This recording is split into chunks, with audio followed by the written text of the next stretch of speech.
Welcome to Monday's Moment, where we are seeing God in everyday life. Today's topic is the end.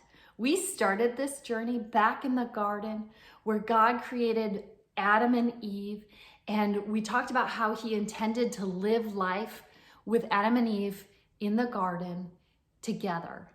And we talked about how that quickly changed when Adam and Eve chose their own way. And we've been talking about this journey, this story of redemption that God has made to restore us back to his original intention.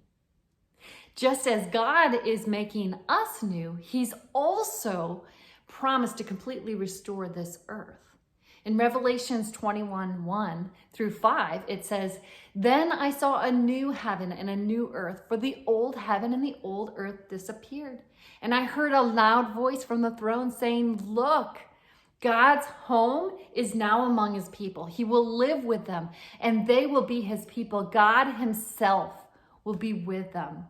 He will wipe every tear from their eyes, and there will be no more death or sorrow or crying and pain. All these things are gone forever.'" God is in the process of restoring things back to the way that he made it in the garden before everything was broken.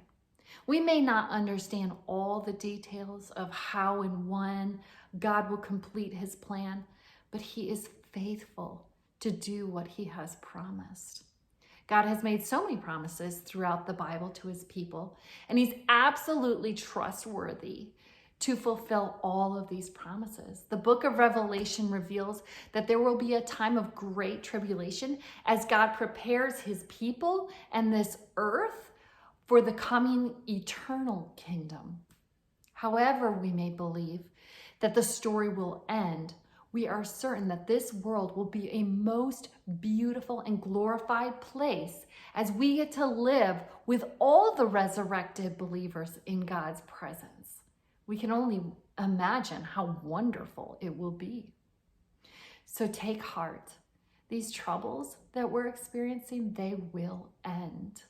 In Christ, we actually experience the peace and harmony our hearts so desperately long for.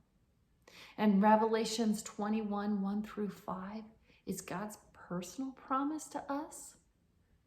So don't be discouraged.